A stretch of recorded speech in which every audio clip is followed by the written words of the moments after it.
Most underrated player on the 49ers. Underrated. Underrated?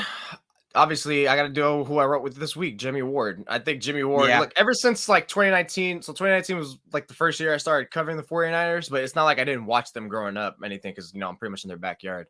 So I remember I was shorting the hell out of Jimmy Ward. Remember, he started that year with a broken wrist? He broke something. And I remember telling like family members, I'm like, this dude, Jimmy Ward always gets injured so much and this and that. That's why they give him that 1-year deal. And I was screaming, Tavarius Moore needs to be the future. Then they benched Tavarius Moore, and then Ward steps in, and then I was like, this Ward guy is pretty damn good. I mean, I understand, and even after 2020, 2021, I understand the complaints is he doesn't get turnovers. And it's like, look, to me growing up, it wasn't so much safeties needed to be such ball hawks. Like, that's what made you a Hall of Fame player, like the Palomalos, the Ed Reeds. But Ward is pretty damn good, and he's underrated. He's like a top 5 safety to me, especially when you paired him up with Jaquiski Tartt. Like the way, especially he's like, they were so interchangeable. He's capable of playing in the box and against the run. He's capable of manning you up in the slot. He's coverage discipline. He's a sure tackler, and he's communicator, which is very key. People underrate as a safety to communicate, so watch your alignments and everything like that. That's why you have so many players saying, look, Ward's like talking a lot. He's circling us around. He's trying to get us in position, everything, and he's like chin checking everyone. So to me, Ward by far underrated, and I really hope he gets a Pro Bowl this year. Like he says, I think ever since I did that interview with you, he's not going to get it because he's the villain. But to me, I think that only helps him. Yeah, of all the players on the Niners who have never made a Pro Bowl, I think he's the most deserving.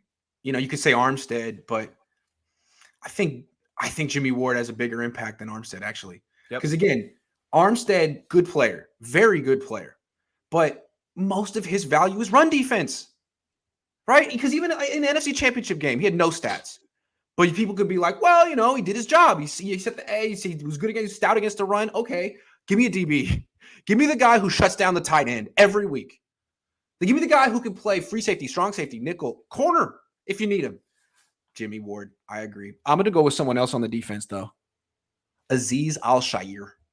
And I'm not saying the Niners should give him $15 million a year because I don't think you should be spending that much on linebackers, but I thought he was the Niners' best linebacker last year.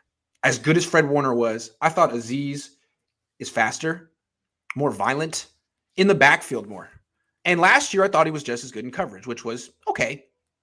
So again, I'm not saying give Azeez a huge contract coming up. Probably won't. Probably don't do that. But it really does show that the Niners have a great ability to develop linebackers on the cheap, and they should probably keep doing that. There's no real reason to make big investments at that position. Just like I don't think it's a big need to make big investments on the D-line. Like in the front seven, the Niners have really shown the ability to get quality players in the cheap and just be super deep at that position. Both of them, front seven. Imagine Chris Kasaric right there. Yeah, and Johnny Holland and D'Amico Ryans. Yes. But Azeez Al-Shaair, once he stepped in for Fred in that Seattle game, when Fred was injured for the first time in his career, I was like, if Azeez steps up, if he fills in for this role, this guy is the freaking truth. And nothing's fake, and you know he's going to keep continuing this way. And my God, that guy was everywhere. He was literally like half the defense that day. It was absurd. I mean, it was like football porn watching this dude perform. He was fantastic. He was top of the line, upper echelon out there. The only thing with him is like he plays so hard and has such high-speed collisions that he gets hurt. And so if he could dented his helmet one game. Dude, he's got like so many things on his arms. He's been through a lot. Football, baby. He's been through a lot. If he could stay healthy for 17 games, I think he could put together an all-pro season. And he's going into a contract year. Watch out for Azeez, man. Guy on the verge of making a ton of money. He could be an all-pro. I thought he played like an all-pro at times last year. Azeez. Anyway. We notice we mentioned all these talents on defense a lot already, and it's like it kind of makes sense a little bit why they're rolling with Talanoa Hufanga out there, even though he'll probably have like a good amount of hiccups early on. He's surrounded by a lot of good players, right? It's like at some point we just got like, you know what? We'll try to live with it. We'll try to mask it. D'Amico, we're paying you money to figure it out.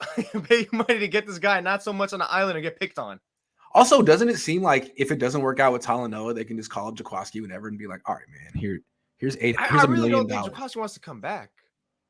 What are his options?